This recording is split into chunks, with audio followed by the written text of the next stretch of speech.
Good morning, everyone, and welcome back to day 2 of our 3-day seminar, MS Care in a Changing World. I hope that you were able to attend yesterday's wonderful sessions and take away many of the messages that were presented by our friends and colleagues, both MS nurses, professors, as well as people with MS and their carers. I'm excited this morning to introduce our first session. And our first session is called Just Do It. It is a session which is provided to be a motivational speech. I'm very pleased and honored to have our speaker, Mrs. Donna Cardillo, join us from New Jersey in the United States. Mrs. Cardillo is a certified speaking professional, and she's also a fellow of the American Academy of Nursing. She is the inspiration nurse. She is a certified speaking professional. She's a powerhouse of energy. I know this from having just met her recently via the telephone. She has a tremendous amount of wisdom and humor and solid content, and she's been referred to as a positive force of nature who lights the paths for others to follow. So I am looking very much forward to Mrs. Cardillo's presentation, Just Do It. Donna, we'll turn it to you. Thank you so much, Amy, and good morning, MS Warriors. And we are all MS Warriors, whether you are someone with MS, a carer, a nurse, a professor, a therapist, a service provider. We're very much all in this together. So in 1995, my beloved husband, Joseph, was diagnosed with secondary progressive MS. And understandably, we were devastated at that diagnosis and quite overwhelmed. It felt as if a black cloud had descended upon us, blocking out all of the light. We did get involved with the local chapter of the National Multiple Sclerosis Society, and we began to attend classes, we joined support groups, and we even took advantage of seeing a counselor affiliated with the association. We started to go as a couple initially and then individually as well. And with time, support, and a lot of hard work, we eventually began to learn the steps to a new dance, as I like to call it. I remember one day sitting at my kitchen table. It was a beautiful, bright, sunny day. This was about 18 months after my husband's diagnosis. And I was watching the bunnies hop around, the birds flying.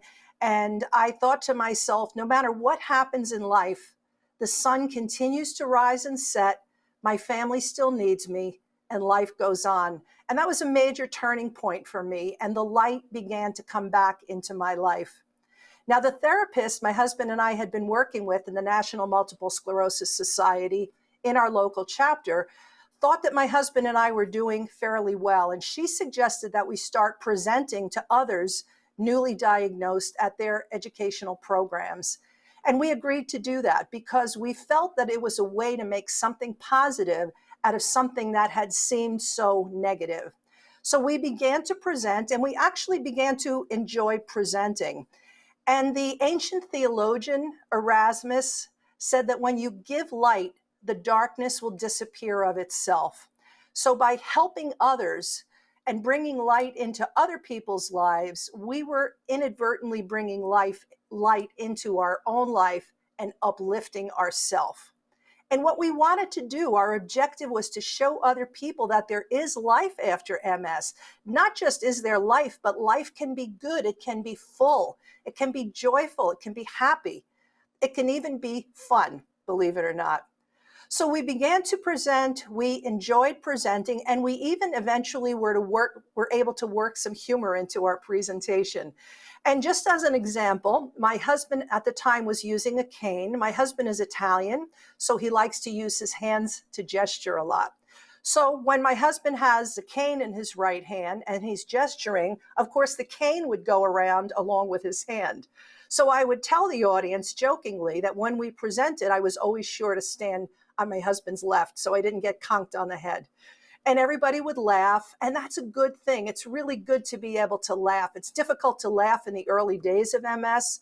It's difficult for some people to laugh at any stage of MS, but it's good to laugh. It's good to find the fun, the joy. There's something to laugh about in every situation, even dark times, even illness, even disability. So we were telling one of my cousins about what we were doing with the MS Society, and he referred to it as the Donna and Joe show. And we loved that expression, and we began, my husband and I privately, to refer to what we did as the Donna and Joe show.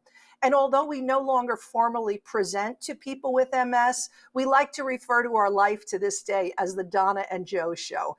And it's just a way to keep things fun and light. It always puts a smile on our face. I also, and by the way, we were presenting on changes in each of our roles in our marriage, our relationship, and the changes in our family as well. And I also began to speak to caregivers at that time, additionally. So I have several lessons that I have learned over the last 26 years of my husband having MS, and I want to share those lessons with you. Okay. So the first lesson is when one person gets MS, the whole family gets MS. And what I mean by that is that everyone is involved. Everyone is part of the team. There is an expression that it takes a village to raise a child, meaning there are many people involved in that process. And likewise, it takes a village to support someone with MS and their family. When my husband was first diagnosed, we went to a neurologist, and she was explaining treatment options to us. And I had some questions and concerns about what she was speaking about, and I expressed those concerns. And she turned her head very abruptly to me. She had been addressing my husband specifically. And she said to me, "He's the patient," meaning my husband. And her inference was, how dare I even speak or raise a question in that office appointment? And I was so startled by her response. That was the beginning of my initially pulling back and remaining silent as a caregiver, because as caregivers we're already racked with guilt. So I started to just take a secondary backseat role. But it's important to remember, as I already mentioned, that the family is part of the process. Always include the family and the loved ones. Include them in decision-making, in discussion, and include them in your care and support as well. Next lesson. Look at the person first before the MS. One thing I have observed as a family caregiver and as a healthcare professional in 26 years is that once someone has a chronic illness, many people, if not everyone in the healthcare system, has a tendency to look at that person through the lens of chronic illness or the lens of multiple sclerosis. And what that means is they only see things in relationship to that disease, and they don't necessarily see other things that are going on with the patient. So here's one example. About 6 years ago, after having MS for 20 years, my husband started to develop a lot of pain in his back, and he had never had pain in all his years with MS. He also started to get some skin breakdown on his back, the beginning of bed sores or pressure ulcers. That didn't make a lot of sense to me because my husband wasn't lying in bed all day. He was up, he was in his wheelchair, he was active, he was moving around, and he also started to lose some sensation in his legs. So of course we went to the neurologist, to our MS specialist, and he attributed all of my husband's symptoms to the MS and was prescribing traditional treatments, which were Botox injections in his legs, narcotic pain medication, some other things. I wasn't sure that that was the solution, but we went ahead and tried it. In the meantime, my husband continued to get progressively worse. He seemed to be having a rapid decline and advancement of his symptoms. Back to the neurologist, back to our primary care provider. saying I was sure something else was going on with him. But again, they were quite sure that all of my husband's symptoms were related to his MS. I began to get more and more desperate as time went on, just knowing something else was going on.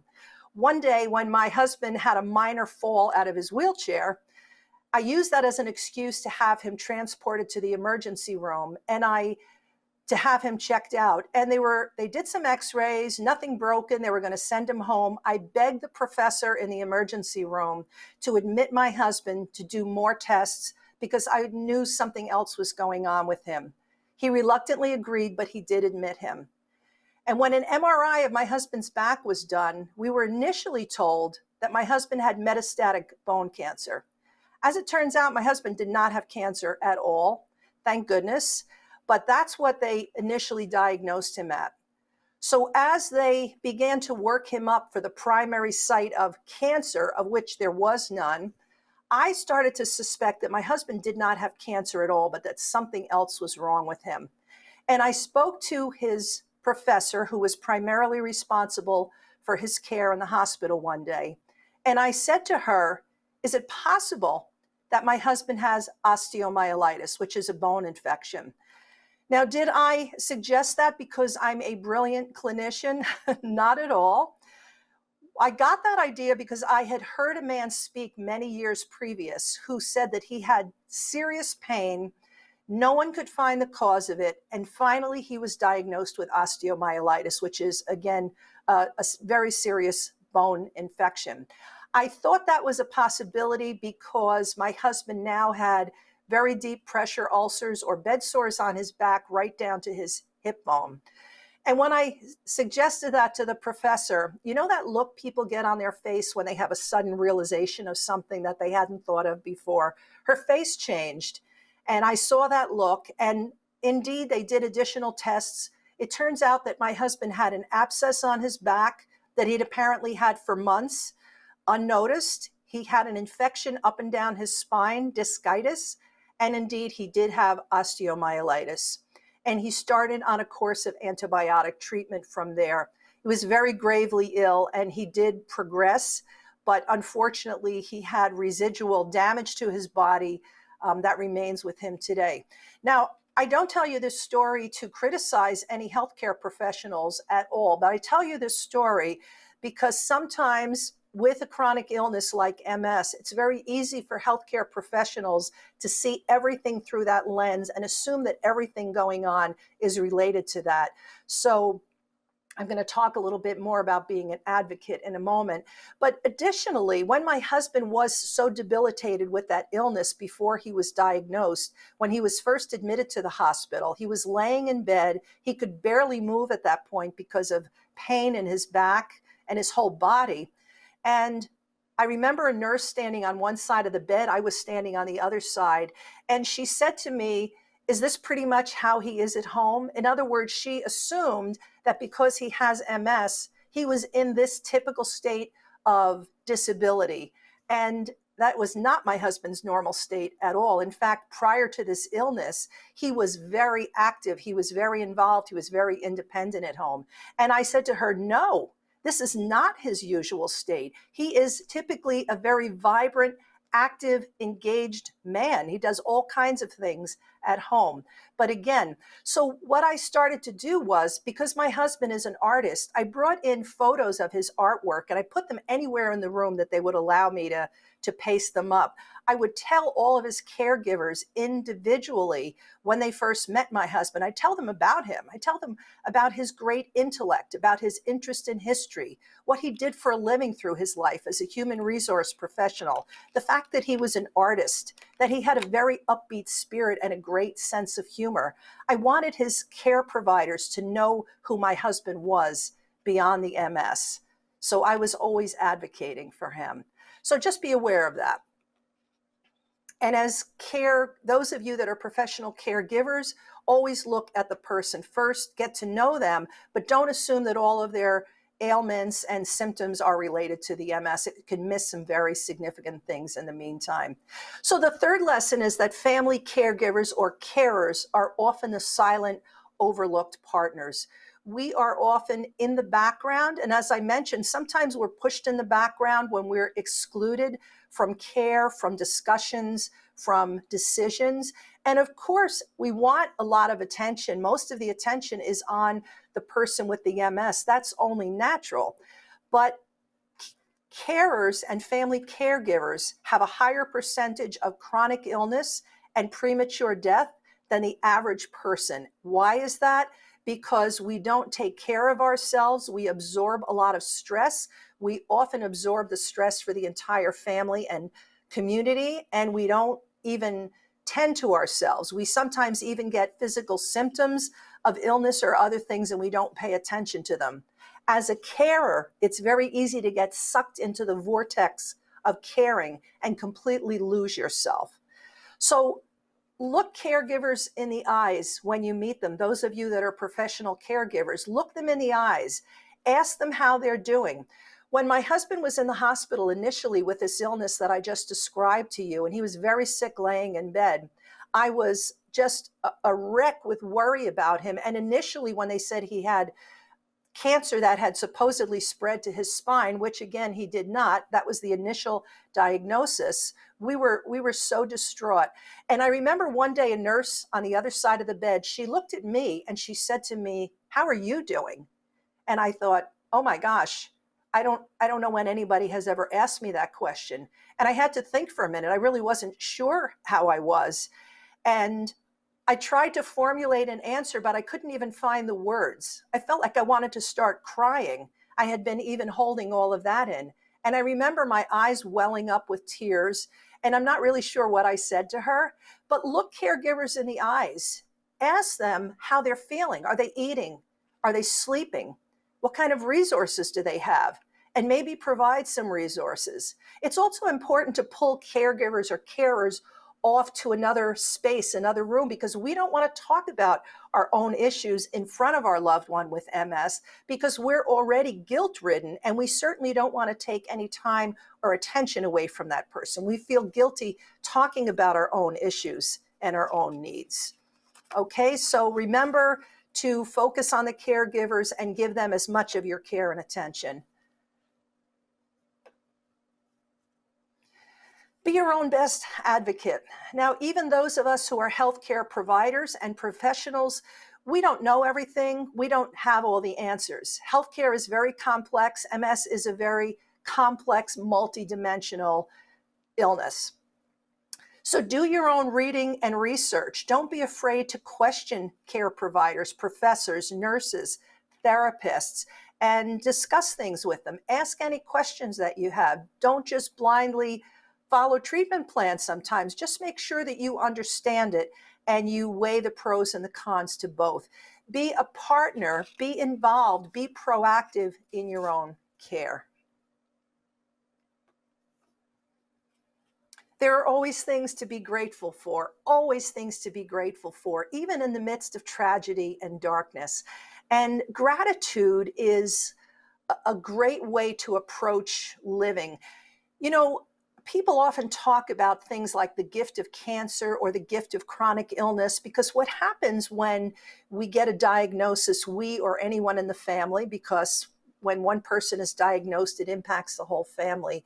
It often gives us an opportunity to realize those things that are truly important to us in our life, not all the little things that we might worry about on a day-to-day basis. And I'll tell you, my husband and I made a decision early on after his MS diagnosis that we could either rage against the illness and be angry and miserable for the rest of our lives, or we could accept what was in front of us and we could find ways, first of all, to live, to work through it, with it, and around it. But we could also instead focus on our gifts and all the things that we still had. We had each other. We had our love together. We had our family. We live in a beautiful community. We had a nice home. There were so many things we could think of to be joyful and to be grateful for. And so we decided that rather than focusing on our losses or our perceived losses, we would focus on our gifts and be grateful every day for the gifts that we did have. And that is how we have chosen to live our life. And we make that decision still every single day. Now, every morning when I wake up, sometimes before I even open my eyes, I say to myself out loud or in my mind, I say, I am grateful for this day, what it brings and what has brought me here. So I am grateful for the day ahead of me, for another day to live, to participate in life. I am also grateful for everything that has brought me up to this point. When I go to bed at night, I am grateful that I have a warm, dry, safe, comfortable bed to sleep in, because everyone does not. When I throw my legs over the side of the bed in the morning and stand up, I'm grateful that my body still holds me up, that I'm able to take a step. Because my husband can't walk anymore. Some of it is attributed to an illness, not all attributed to the MS. My husband would give anything to be able to take even just a few steps, or even just to stand up, he'd be grateful for. He can't do that anymore. But sometimes we have to witness what others have lost to truly appreciate what we have. I'm even grateful daily that I can easily inhale breath and easily exhale breath, because that is truly a gift. How about things like clean running water, or being able to switch a light switch to get electricity? There's so many things to be grateful for. When you change to an attitude of gratitude and you approach life by being grateful for everything, it doesn't matter what your circumstances are, life changes, and you find new ways of instilling joy and happiness in your life, even in the midst of darkness and seeming tragedy, illness, exacerbations. There's always something to be grateful for. This is my husband, Joe, and he is sitting at his easel. He's in his spiffy electric wheelchair. He has become quite the artist, and he has even entered some art shows, sold some paintings, takes art lessons. And this is one of his famous quotes that he's very proud of. Attitude is our strongest medicine. And there's very little we can control in our lives, but attitude is one of the things we can control. How we look at things, how we approach life, how we choose to approach each day. Now, my husband today, in addition to his passion for painting, we have a little studio set up for him in a corner of the house. My husband is on several Facebook groups for people with MS, and he's there injecting positivity, a message of hope and optimism. He helps people to have a different perspective. He encourages people when they're feeling down, and he's helping a lot of people in that way. You know, there's so much negativity in the world, not just in the MS community, people with MS. Where as humans, we're naturally negative to begin with, and it's very easy to be drawn to the negative, drawn to the dark side, so to speak. And people are really hungry for positive, uplifting, inspirational messages. So he does that. He does that in his MS Facebook groups. My husband is also a volunteer with a local caregiver group. His body doesn't work well, but he still has his voice, his mind, his personality, his sense of humor, and he uses that for good. He volunteers to call people who are shut in, not just people with MS, anyone through this group, and he calls them to be a listening ear, to have conversation with people, and to even give them some positive words and uplift them in different ways. So he is contributing in a very positive way. He and I both feel that there is purpose in the experiences that we've had and the experiences that we're having today. And that's what gives life meaning. He's giving back, I'm giving back, we're giving back in a lot of different ways. My husband has a great sense of humor. And by the way, you may have heard me refer to his wheelchair as spiffy. And his wheelchair is very spiffy. It goes up, it goes down, it goes back, it goes forward. He can go faster than I can in the wheelchair. It's got a lot of interesting bells and whistles and different things going on there. Now, I tell you that because I remember years ago when we were visiting another MS specialist, another professor.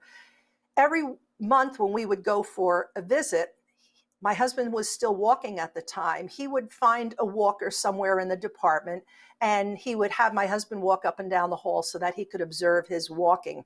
And I remember one day he brought in this walker that must have been brand new. It was very modern. It was even very nice looking. And I said, wow, that's a sexy walker. And then I caught myself and I thought, oh my gosh, when you start to find assistive devices attractive, you know that you have been living with a disability for too long. So again, it's, just something to laugh about and have fun with. There's so many opportunities for all of that. So before we continue on, I just want to mention to you that one of my books is called Falling Together: How to Find Balance, Joy, and Meaningful Change When Your Life Seems to Be Falling Apart. And in this book, I do talk about my husband and I, our relationship, the diagnosis of MS, how we learn to develop resilience in our life and move forward with joy and happiness. I share a lot of other experiences as well. Additionally, before we go to questions and wrap up, I want to extend myself to you to feel free to contact me after this conference. Now, we don't have the opportunity to meet face-to-face today, but I encourage you to call me if that's practical for you. But by all means, send me an email, reach out to me, connect with me on social media, send me a direct message. I'm happy to answer a question, have a conversation with you, or just connect with you in any way. It's good to stay connected. So let's go back. So instead of looking at me, let's look at my husband a little bit further. And he's absolutely thrilled to be represented in my presentation today at this amazing conference. So before I give you my final parting words, Amy, if there are any questions or comments, I would be happy to take those right now. And you don't even have to feel any pressure to ask a question. Perhaps you might want to comment on something I just said that resonated with you, or that made you think about something, or something you're going to do differently, or something that you hadn't considered previously. You have a few minutes to enter those comments, and Amy will share those with me. Amy?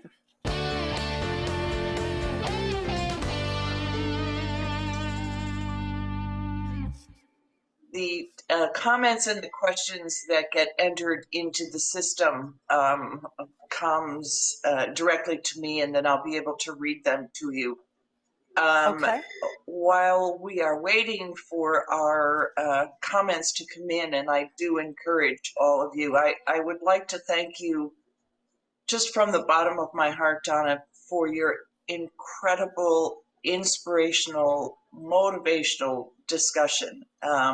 I too have been a caregiver for a husband with a chronic illness for a number of years, and so many of the things that you have said have resonated with me personally, and I use those things when I'm facing my patients. I take a step back and I look at not only the person with the illness, but the family members as well.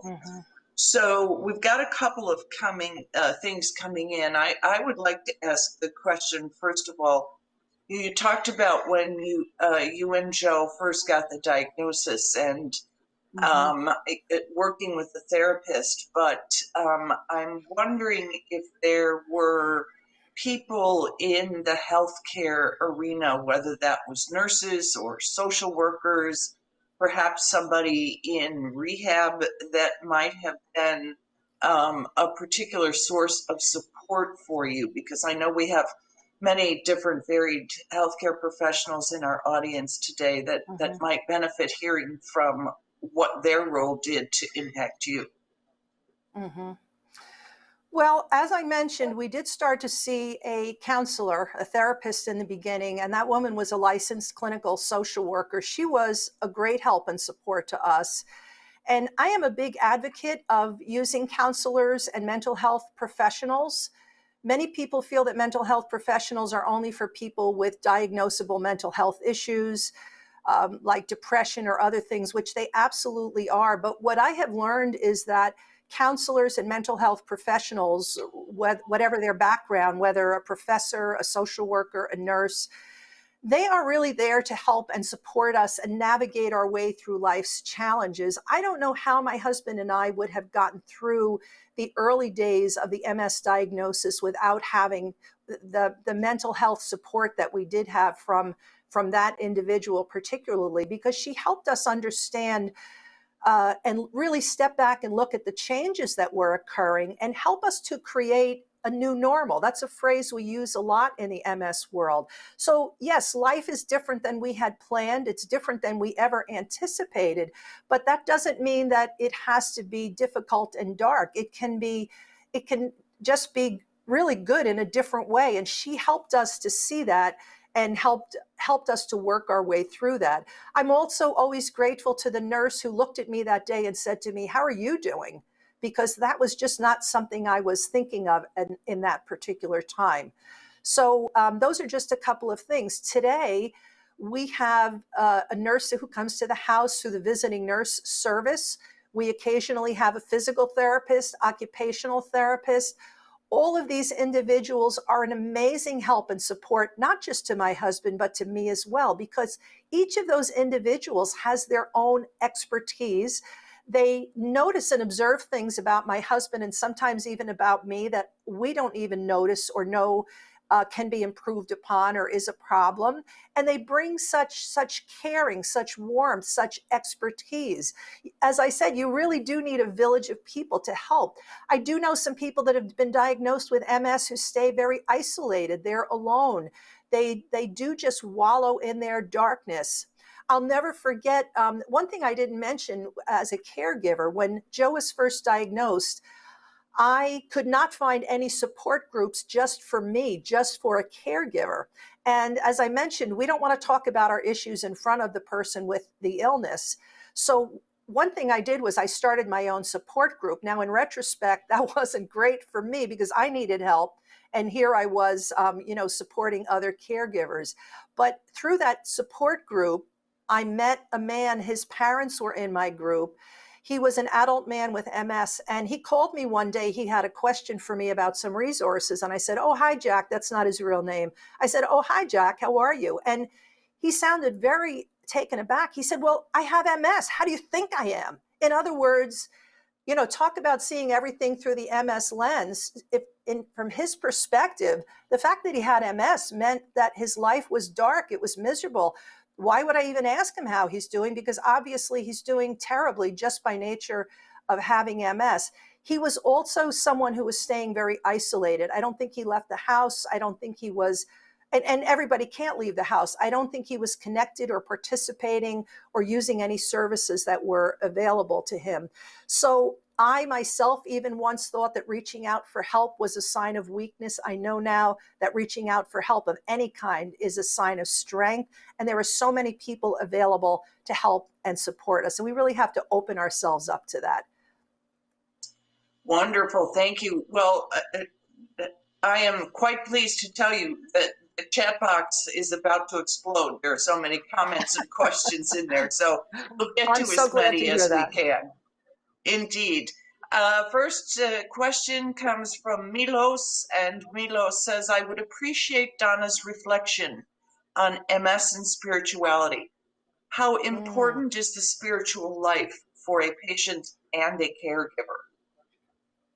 Well, that is a brilliant question. I didn't even touch upon that in my presentation, but I'm grateful for the question. And spirituality is absolutely critical because spirituality is not about religion. It's really about our inner life, who we are, our essence, our true essence, our energy, and our intuition, our inner knowing. And spirituality, Pema Chodron, she is a very well-known spiritual teacher in many circles. She says that developing our spiritual life is a way to make friends with ourselves and our lives. And I absolutely love that description because that's really what we want to do. We want to get connected and in touch with ourselves.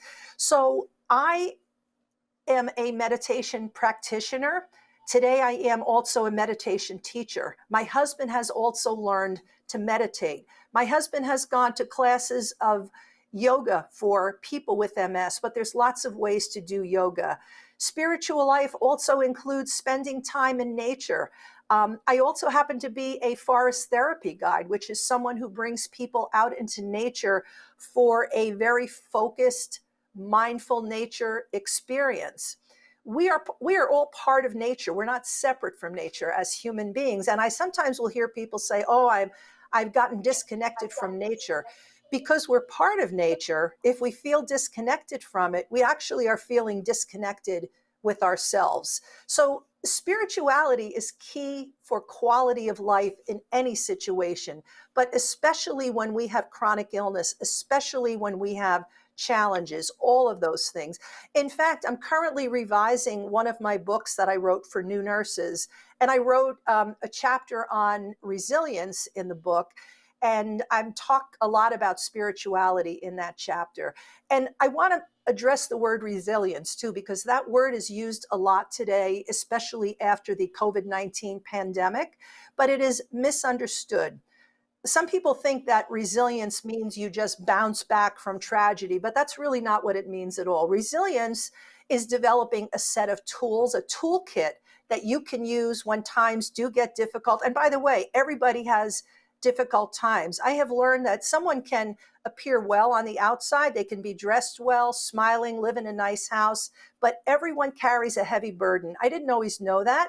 I know that today from having traveled the world for 26 years and been privileged to hear many people's stories. So resilience is developing a toolkit for yourself to use when times are difficult, but it's also something to build up so that if things are in a more, going more even right now, you can draw on those things when times get more difficult. And most of us have cyclical periods of difficulty. Maybe things are okay, difficulty again and on. That's really the nature of the life cycle. So I definitely encourage you, meditation, yoga, journaling, nature, that's only part of developing a spiritual life, but that is absolutely at the core of our being and very important to develop. And thank you again for that important question. Sure, thank you. We have many more questions we will try to get to. The next one is asking, what recommendation would you give a young person newly diagnosed with MS who faces challenges to get community support? So it can be challenging to get community support for many people, depending on where you live, what services are available in your area. Fortunately, social media can be a help in creating community.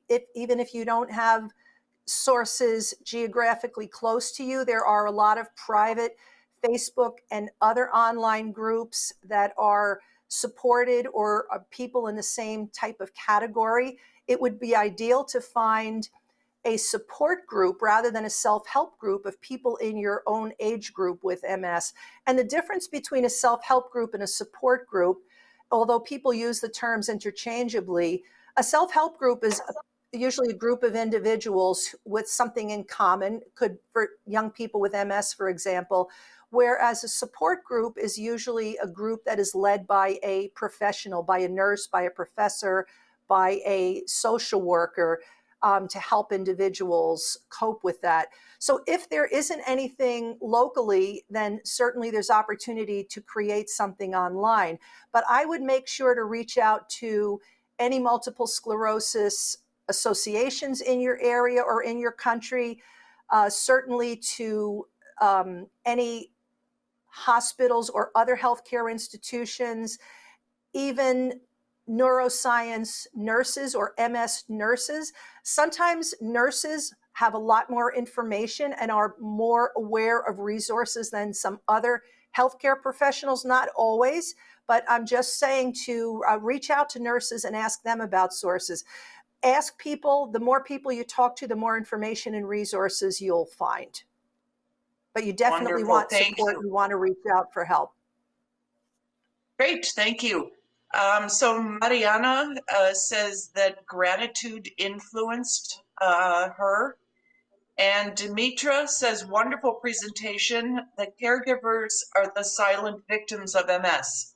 Often they feel shame to share their feelings as they are the main caregivers and need to stay strong for the care of their husband or wife. Thank you for your influence. Another comment or a question from Birgit. How can we encourage neurologists to tell newly diagnosed people the advice to go to an MS organization or get psychological support? Mostly this is not done, but would be so necessary for the newly diagnosed. It is indeed. And I'm not sure that we can tell professors what to do.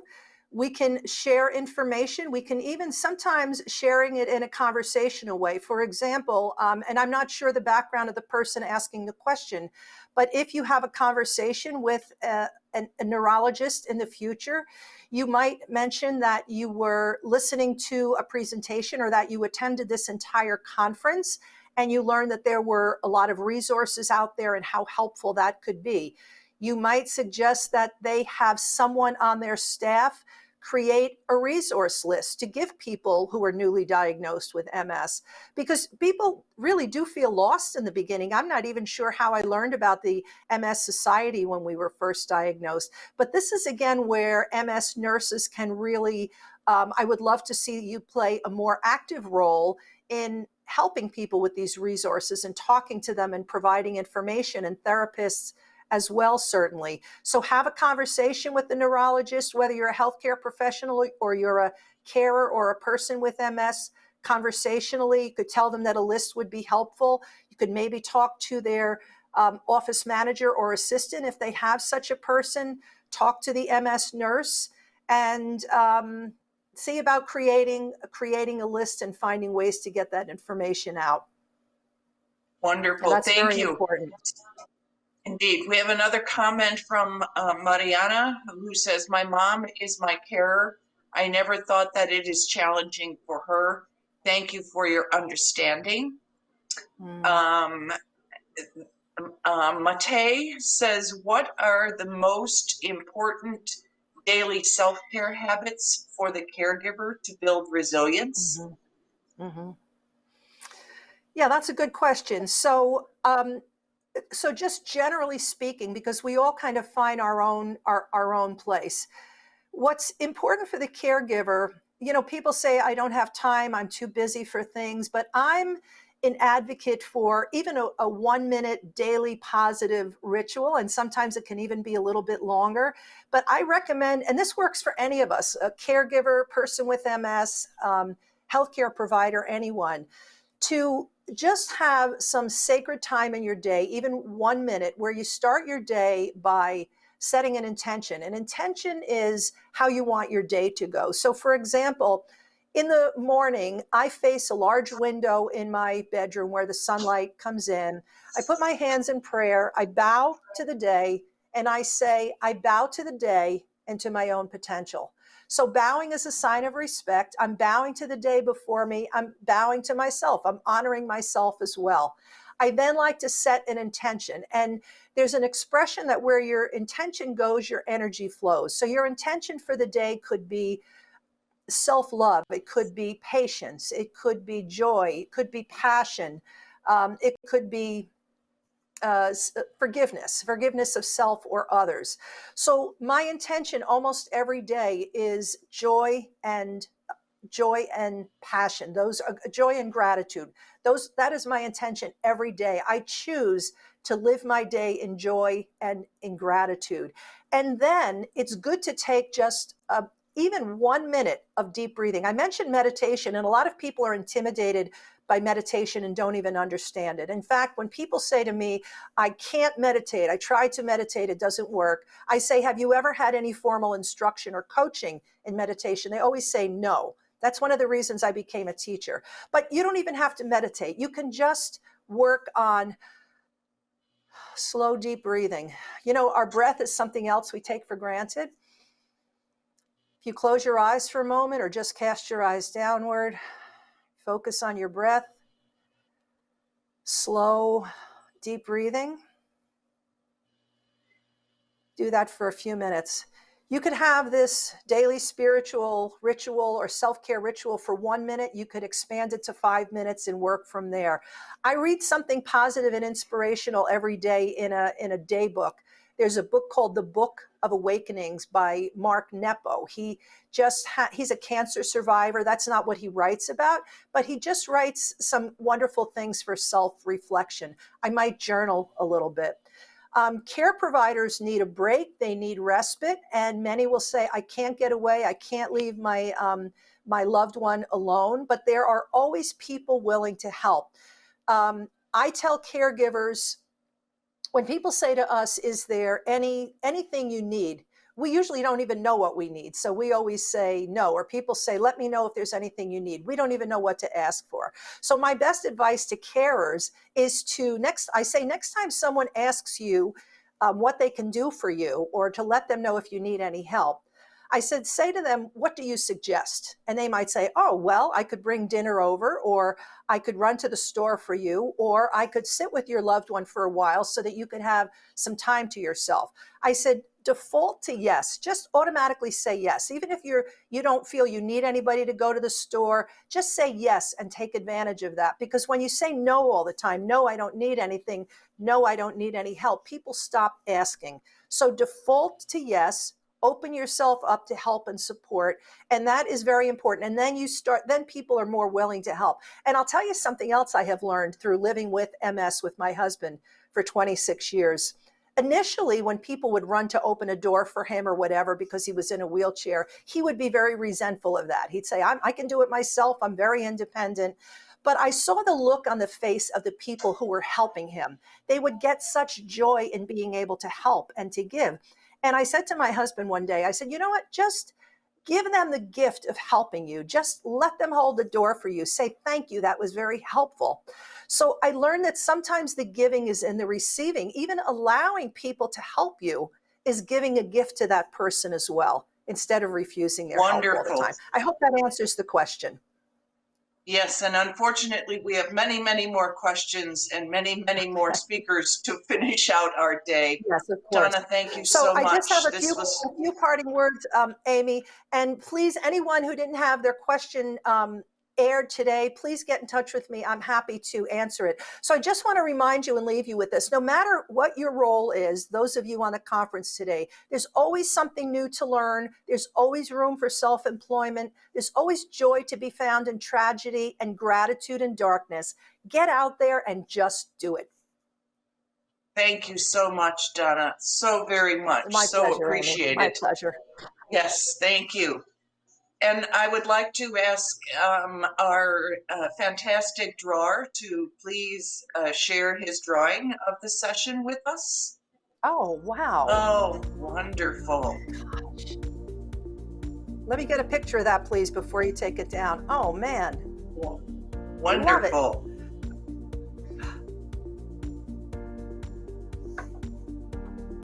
What a gift.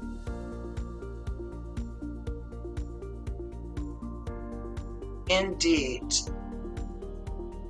Great. All right. Thank you so much. And at this point in the session, I am happy to turn the moderation over to my very supportive co-moderator, Charles, to introduce our next session. Thank you.